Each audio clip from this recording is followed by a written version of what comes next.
In college, my friends and I joined the startup Incubator. The guy who does it, he used to be a lawyer, made it clear to us that he was not our lawyer. James, can you explain what Navi is? Sure. We wanted to cut a lot of the big costs out of coffee. We want to make it a lot cheaper and still have great quality. To understand it, you have to realize that coffee, 30% of the cup of coffee, the cost that you're paying, goes to real estate. Another 30% goes to labor cost, and then the last 30% goes to the cup and the coffee, the actual stuff that you actually want. Previously, we did not have good coffee machines, good enough to make high quality coffee without a barista. Now we have machines that are as good, if not better, than your average barista. And so what we have is a machine to automate the whole coffee process. So you order from your app, you get a QR code, you scan it at the machine makes your coffee. It takes about 30 seconds to make the coffee. It does all the frothing of the milk, and it adds in your syrups, whatever you've decided. We're hoping that it really reduces the amount of time you spend getting your coffee, and it reduces the amount you have to pay. Navi Coffee, everyone.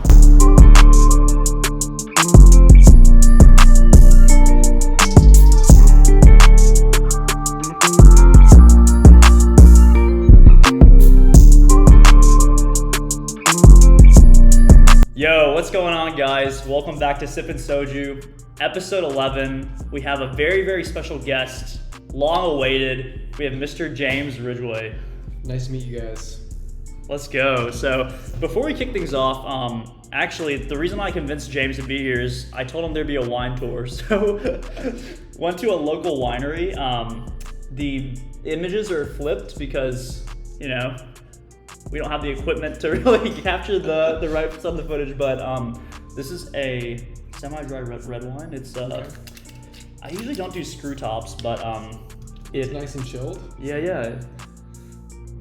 So I'm curious what you think about Exhibit A. Also, shout out to you for these wine glasses. I forgot where you got these from, but they're so nice. I just forgot. Cheers.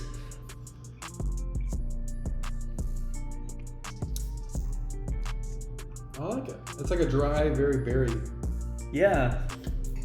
Usually when I think of dry, it's like super not. I don't know. Sometimes it can be like unpalatable to me, but yeah, overall, like, well, how'd you rank it? I say it's pretty good. Like, is it blackberry? Oh, I didn't read the bottle.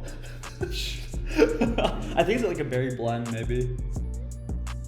Well, that way I'm right either way. Yeah. I think blackberry is definitely one of them. Yeah, definitely. Yeah. It doesn't say so yes, I'm absolutely right. Yeah, but overall, out of 10 compared to any other like red wine you've had, where would you rank it out of 10? It's still like a little berry for me. I'm gonna go 6.5, I think. You like it more dry? I do like it a little bit more dry, but it's like I feel like it's good for the summer.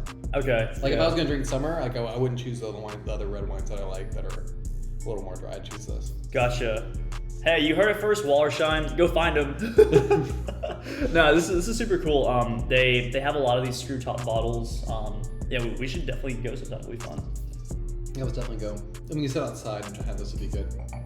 For sure. Sometimes it can be a little bit too hot in the summertime and humid, but yeah, it is nice to have a cold glass here. But yeah, James, I've been trying to get you on here for a while now, you know. You got me. Long awaited episode. We trapped him with the red wine. But yeah, like I guess for those who have not had the pleasure of meeting you or being introduced to you, do you mind going a little bit more into detail about like I'll need to edit that shit.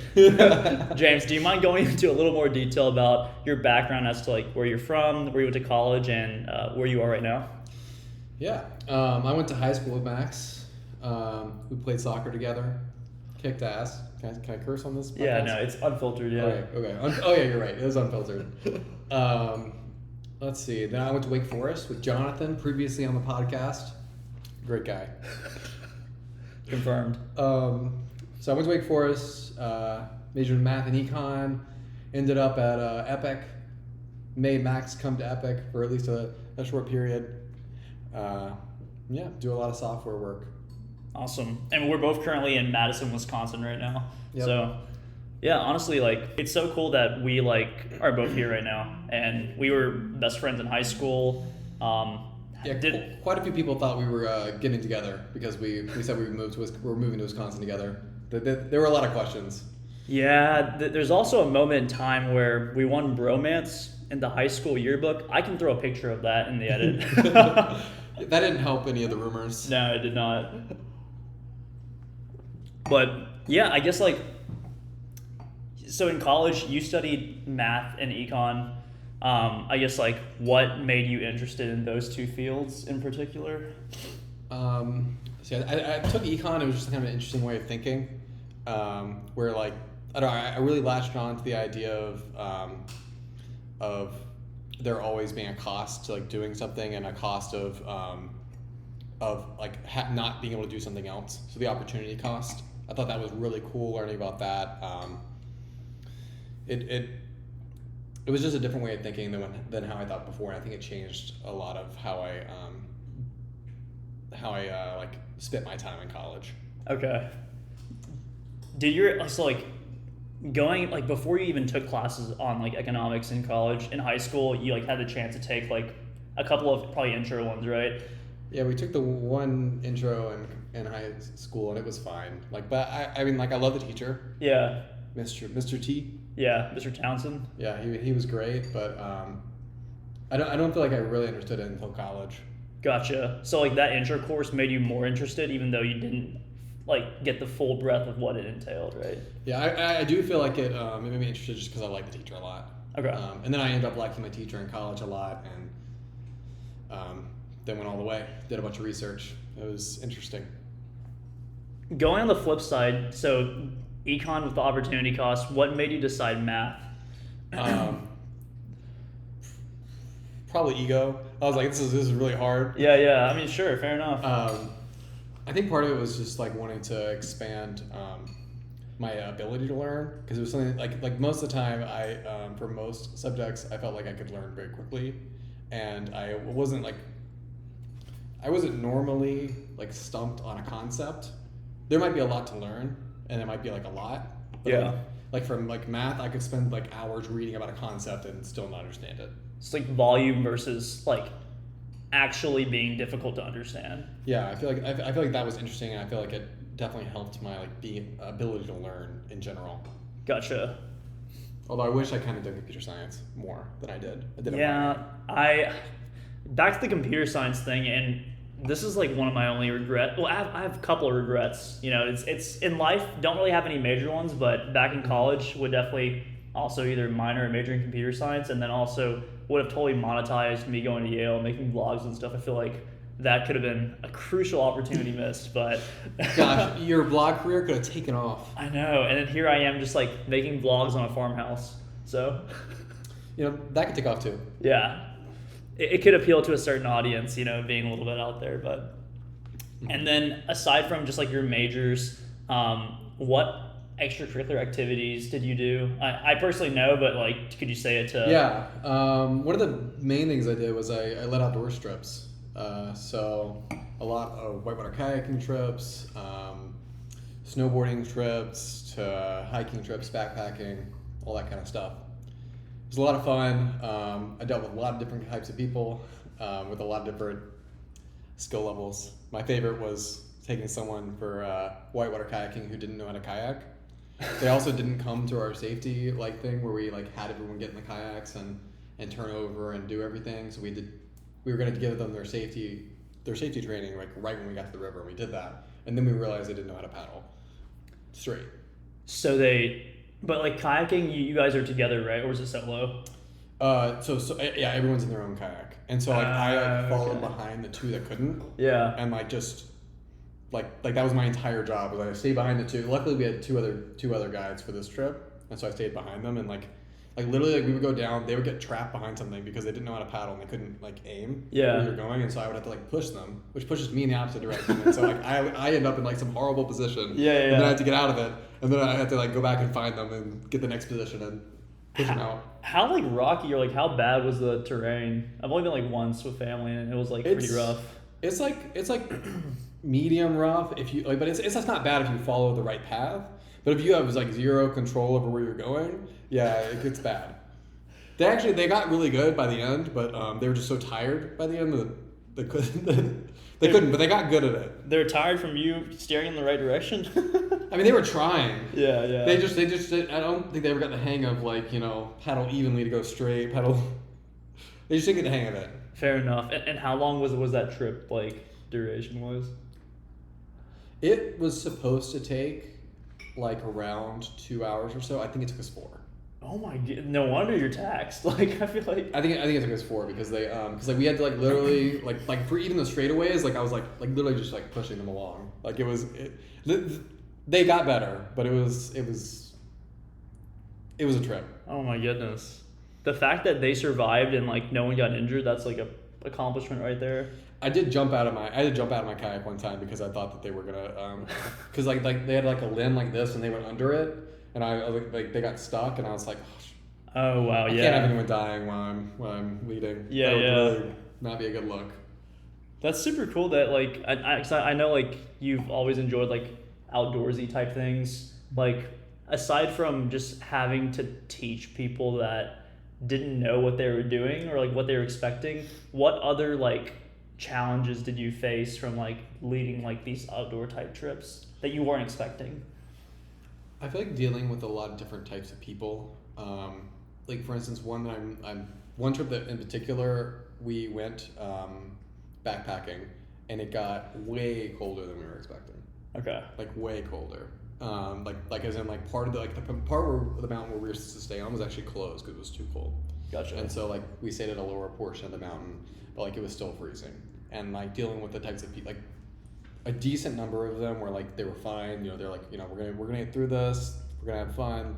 But then like there are like a lot of different types of people, and so like bridging that gap and making it to where people still have fun and still enjoy the outdoors, even though they're very uncomfortable and not used to being uncomfortable. Yeah. Because it does make you like being out there more often makes you more used to being uncomfortable. How, like, in what way were you able to help with that? Like, maybe, like, through, like, group bonding or just, like, encouragement or...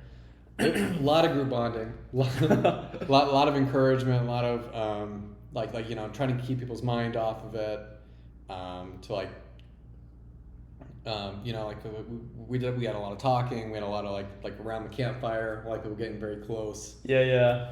I feel like we all became, like, pretty good friends. We had a hot tub party, like, the week after we got there, because we were like, we're gonna get warm. We all met back up at the university hot tub area to thaw all the frostbite.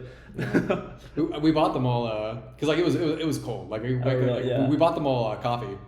we went into town and we were like, you know what, we should give everybody a coffee. Everyone's gonna get warm.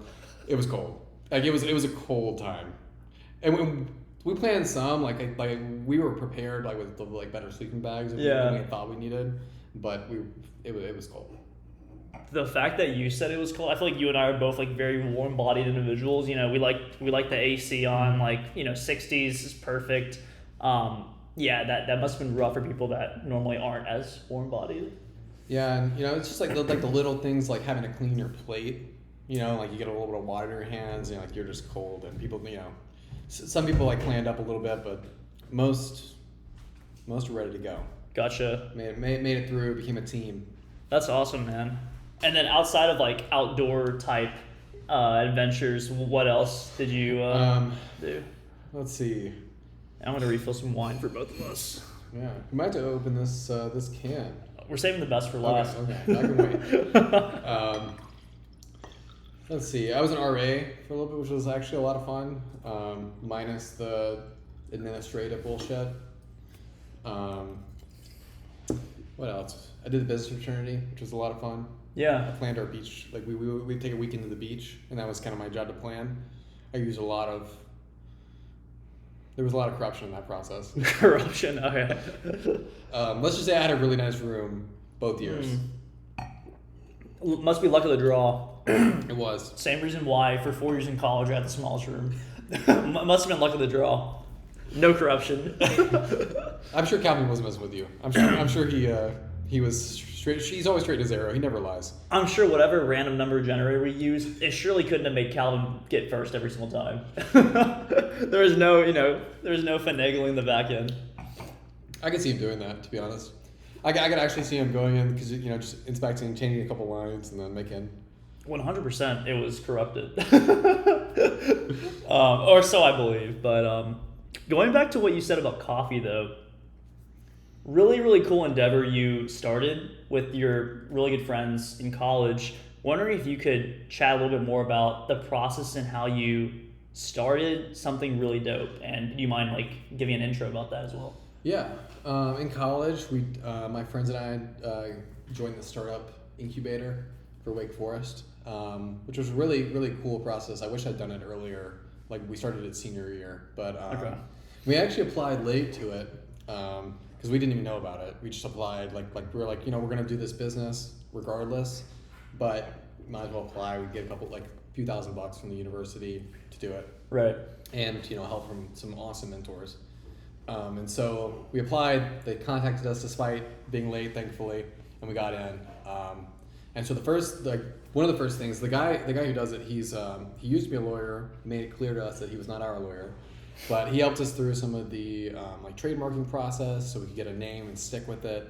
Actually, it's not that bad.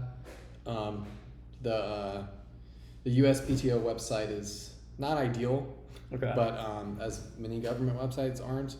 But you can search for different different names in different categories, and then pick your category and find a name that seems unique, and then you turn it in, and they let you know. And then a year later, you have to prove that you have it, that you're actually using it. Oh, okay, gotcha. So it takes around a year to just take possession or to claim ownership over a new name. You can start the beginning process and get the trademark from the beginning, pretty early on, and then that just kind of holds your place, and then you get you have to do I think you can get extension on it, but I think it's within a year from a certain point. You have to show that you're actually using it in commerce, so that way you're not just holding it. Gotcha. And when you say showing the use, does that mean you have to show you're making progressive strides in whichever way possible? Or how does that entail? It's if you're making, you could show. For instance, ours was we just showed our machine, which had Navi on it, and it was obviously functioning, Right. working, could sell stuff, was selling stuff.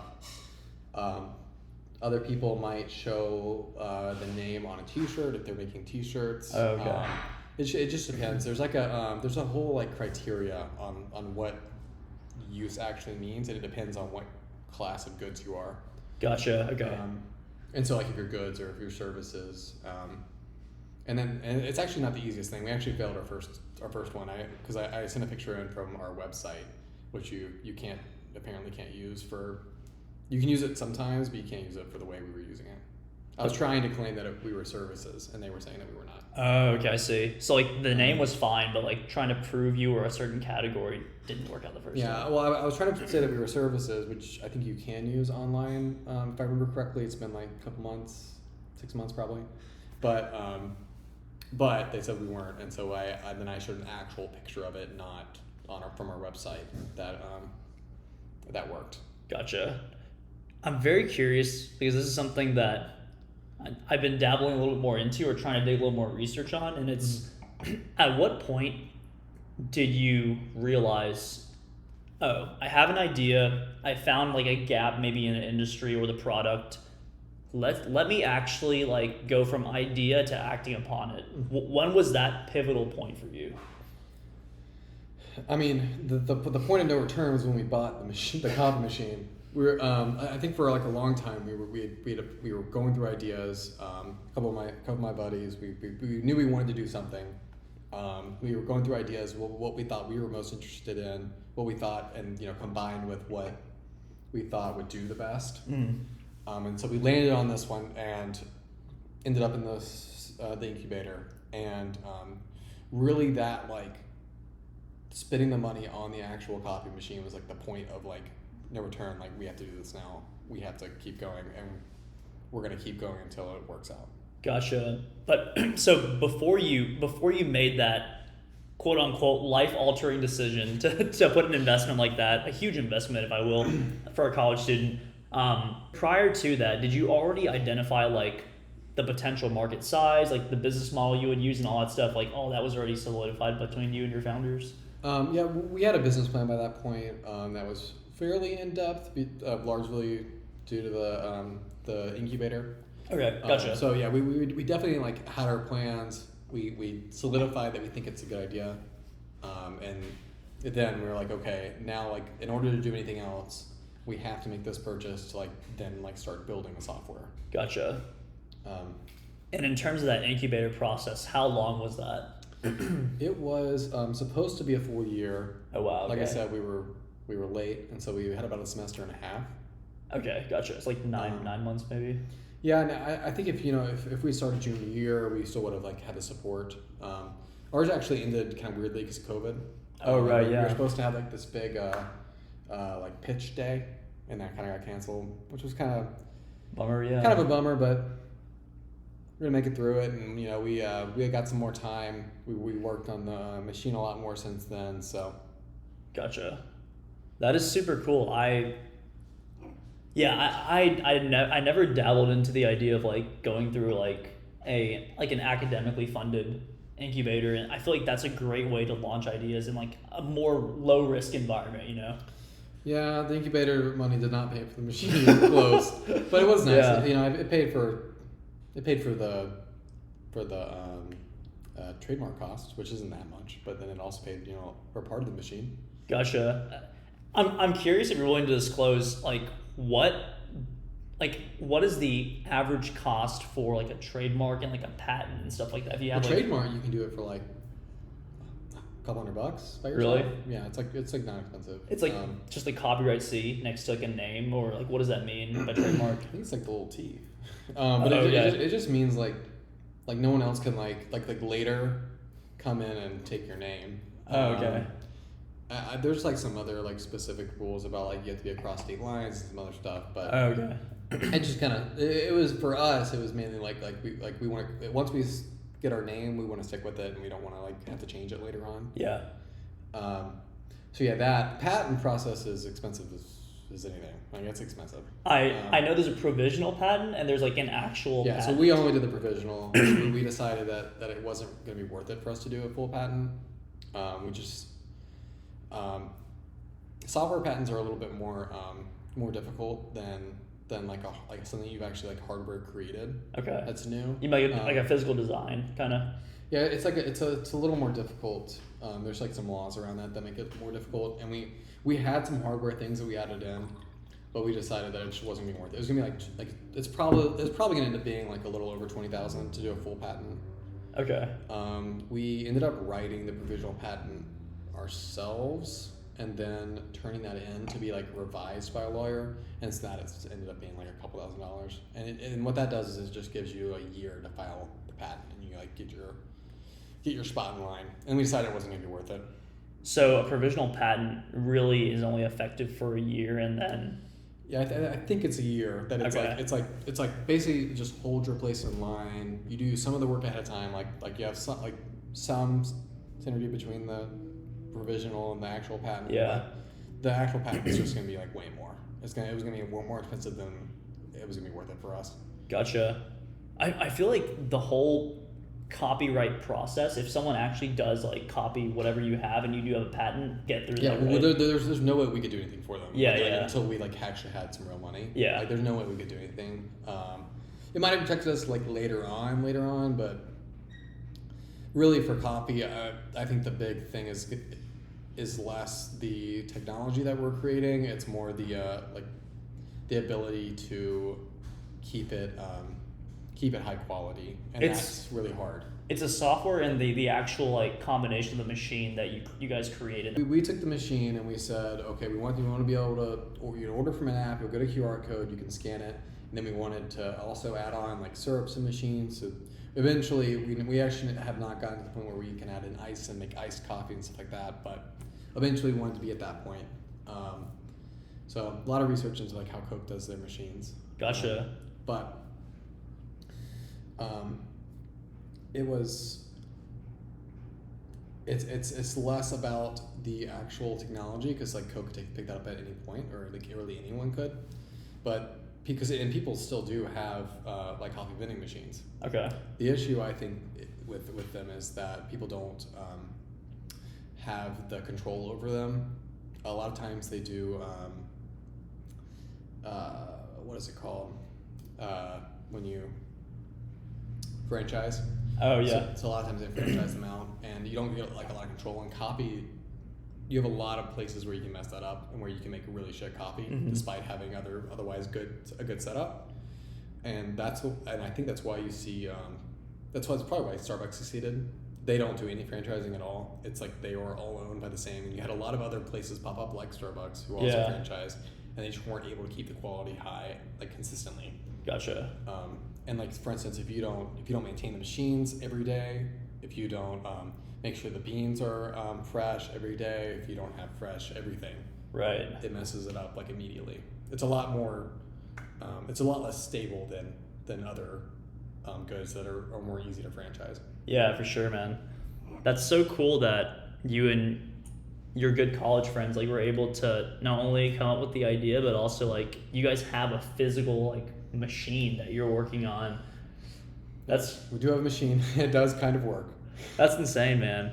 I guess like dialing it back just a little bit, I'm curious, how did you guys like, how much time did you guys spend on seeing if the idea, like if the proof of concept was actually like viable? We spent a lot of like part of it, like a large piece of a semester deciding if it was going to be viable or not. Okay. We were pretty confident that it would. It's just hard to do without, like you can do a ton of research, but it's really hard to get it without having something to test. Yeah. And so that's I think where we are hopefully going to get to soon, is we have something where I'm confident that we can sit it out and test it and get feedback from that, and then see what the overall demand is. But the main part is that we think we can lower the costs considerably, and if you can lower costs and still have good coffee, I think that there's going to be a demand. James, can you explain what Navi, your co-founder business is? Sure. So we wanted to cut a lot of the big costs of out of coffee. We want to make it a lot cheaper and still have great quality.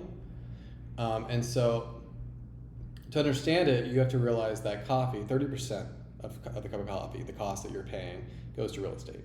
Another 30% goes to labor cost, and then the last 30% goes to the cup and the coffee, the actual stuff that you actually want. And so if you're just taking a coffee to go, most of that doesn't really matter to you. Right. Previously, we did not have good coffee machines, good enough to make high quality coffee without a barista. Now we have machines that are as good, if not better, than your average barista. They're still probably not as good as like your best, but they're better than your average. And so what we have is a machine to automate the whole coffee process. So you order from your app, you get a QR code, you scan it at the machine makes your coffee. It takes about 30 seconds to make the coffee. It does all the frothing of the milk, and it adds in your syrups, whatever you've decided, and we're hoping that it really reduces the amount of time you spend getting your coffee, and it reduces the amount you have to pay. That is awesome, man. And that is Navi Coffee, everyone. I will drop their website and their handle down in the description box below. Check them out. And that makes sense, like why Starbucks and like all these more like, local boutique shops charge like $8 for like, like an ice. Their locations are so expensive. Yeah, it's really insane. Like imagine like where Starbucks are. Yeah. They have insane location costs. Yeah. And it costs them so much for people to stay in the location. Right. That they really like they're making money off the people who are getting their coffee and leaving. Wine break number 2. Once James kills his red one off. All right. This is we're not sponsored by Wallersheim Winery, but if you guys are looking for a content creator who's struggling in the industry, I'll drop my handle. I love their Wallersheim White.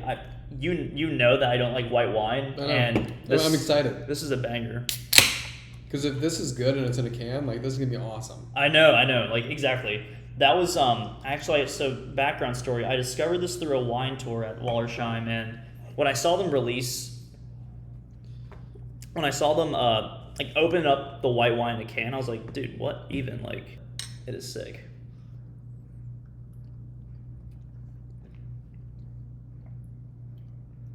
It's sparkling white wine. Yeah.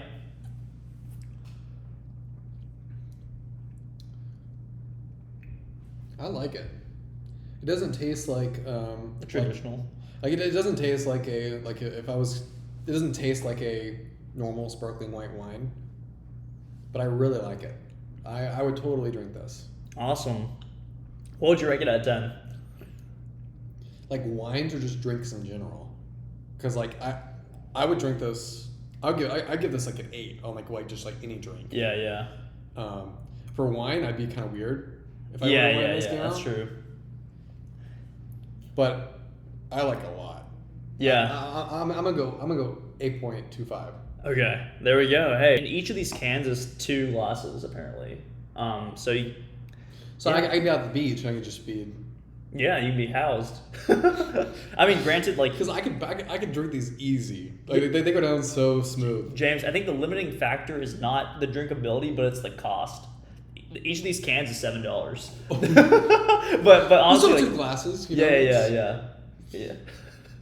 You're like, I'm gonna have to mix it in there with like the Bud Light seltzers.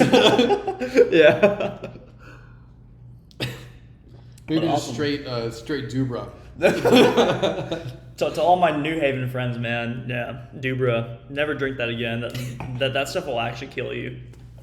Awesome, man. So we've moved from red wine to white wine, and the conversation has shifted a little bit as well. Surprisingly, not timed at all.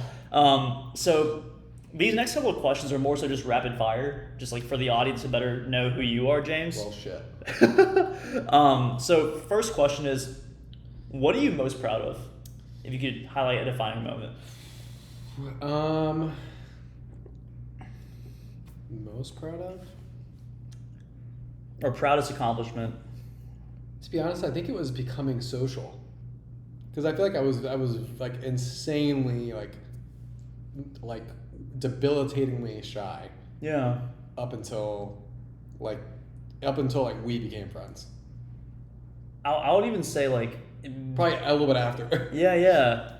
No, for sure. Like, and it's very strange to people that meet us now to think that we were both kind of that way. I feel like, Yeah, I like, it was like a conscious like effort over a long period of time to be not like that shy and that like not social. Yeah. Hey, I really like that answer, man. I completely agree. I think it's definitely difficult to get out of your own shell, but then at the end of the day, I think one of the things to realize as well is like, life is so short, you might as well, enjoy it to the most you can, and also people don't really care about you that much, so you might as well just like be open with yourself. You gotta stop caring. Yeah. No, honestly, I mean, no, not in general, but I know, but you gotta care less. At least. Like, if you want to make a fool of yourself, do it. Like, as long as you're not hurting anyone, Like, true. Put yourself out there. And then in terms of, on the flip side, what is your biggest regret, if you have a regret?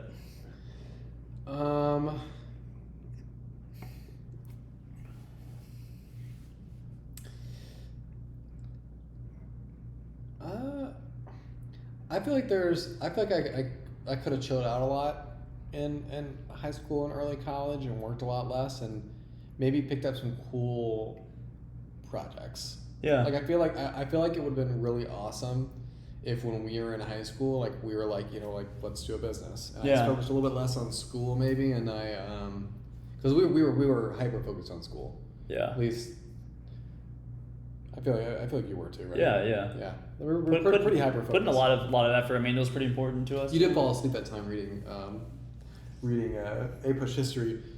I fell asleep in the back of my car. that tells you the grind. I know. Ran in slightly late to soccer practice. But to be honest, though, that book would put anyone to sleep. It was like Ambien. Thank you. that book's like melatonin. I spent many a night where I would be reading it, I'd fall asleep, and then I'd wake up at like 5, and I'd be like, okay, let's go. Literally, let's get back onto it. Every away soccer practice for club or high school, whenever your mom or dad would drive us, yeah, you got it. Yeah, you and I would be like somewhat reading that book or like playing, a game on the iPad, and we'd probably be falling asleep after like 10 minutes of trying to read it. So. Very, very accurate. What's your biggest regret? Biggest regret? I love how you flipped it on me. I'm just interested. We are 11 episodes in, and no one's ever asked me a question. So this is a pivotal moment in my career. I would honestly say I wish I were a lot more open-minded with with like my career choice, and also just like what I actually enjoy doing. Because you were dead set on doctor for a while. Yeah, I mean, I did all the pre-med requirements, and then senior year came in. I really assessed like what type of lifestyle and what type of life I wanted to create for myself, and I think I realized that being more creative and helping people did not necessarily mean that I had to choose a career in medicine. Mm-hmm. So you decided, made a conscious decision. I'm going to be poor, and I'm going to be a podcaster. Exactly. Hey guys, this is a great segue. I'm going to throw my Venmo handle in the comment section. If you guys want to support, James and me, having these wine nights, we're just asking for a measly $7. Throw that down in the chat. I'll come back if you bring the white wine. I'll be honest. All right. So we at least have an episode 12 because James will be back. Yeah, but I would say, in all seriousness, I would say definitely being a lot more open-minded. But on the flip side, I feel like with the environment that we were in, at least in high school, we didn't really know all the career options, and that was a limiting factor as well. No, absolutely. Like it was pretty much like doctor, lawyer, successful. Everything else, yeah, you're okay. I was a little lucky to have like the entrepreneurship from some like my uncle in the family. Yeah. Had I not had that, I probably would have been a lawyer. Like I probably would have gone straight to that and not even thought. Yeah, it's kind of crazy how, depending on where you live geographically and also in the world in general, certain careers you don't even hear of, like tech. Like that was not a career option at all. Like I had no idea what that even was. There was no coding class in our entire city, probably in the like 100-mile radius. Yeah, I think we had literally 8 or 10 AP exams, and like I've heard of many high schools having up to 20, which is absurd. So now they have introduced a class. Claire took one. My little sister took one. Yeah. So for coding. Yep. They started one. That's really cool. The teacher did not know how to code, but other than that. Yeah. No, I mean, hey, small steps forward in the right direction. But yeah, like life is a learning lesson, and I feel like just based off of the regrets that you and I both shared, I don't think it was anything too crazy. So no, we can pivot. Yeah. We're adaptable. We're still young, creative, ambitious young people out here, so a lot more in the works. All right, so last couple of questions, rapid fire. What is your goal within the next year? To probably switch professions, become self-sufficient, maybe with my own business rather than having to work from someone else. I think that's my main goal. What about within 5 years? Within 5? I feel like I'd want to be working on Navi with my friends and have that actually be making legitimate money where I can like focus on it. Okay. And then what about 10 years? If 5 years isn't far enough. 10 years? I want to be chilling on a yacht having sold. Just kidding. I actually think I really think that I will enjoy the process on working with friends on businesses, regardless of like what the business is. Yeah. I feel like that will bring me a lot of joy and contentment, and I think that's really what I want to be doing. I think I would get bored on the yacht, and I would really want to be doing that. You might get a little too sunburned, might run out of the bottle service. You gotta go back on land eventually.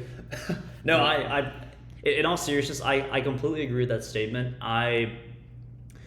I'm very interested in learning more about like what a startup entails and like what goes behind that entire process, because I think there are a lot of gaps in the things that make our lives better in society, and having that one pivotal idea and having the right team behind it, that can be game changing and really fun to help with. So definitely just let me know. I can join. Yeah, yacht life doesn't sound too bad though. Maybe temporarily. In between the businesses. For sure, man. The last thing I like to ask every podcast guest is, for anyone who's stuck around this long, statistically speaking, most people only stay around 4 minutes for the video, so you never even make it past the trailer or the introduction of James. But if you've stuck around glad you plugged Navi in that early. I know, for sure. Can I get a promo code? Can I like max 20? Look, as soon as we have the technology to take in that promo code and give you a free copy, you can have it. All right, sick. I'll even let you give half off to your followers. Hell yeah. Okay, perfect. Hey, I'll put you guys on. But in all seriousness, for anyone who's stuck around this long, James, do you have any advice, or do you have any like motivational quote for anyone who's, I don't know, just like maybe a little bit lost, or anyone who might use that advice to better help them later on? Floor is yours. Yeah, I think my advice would be to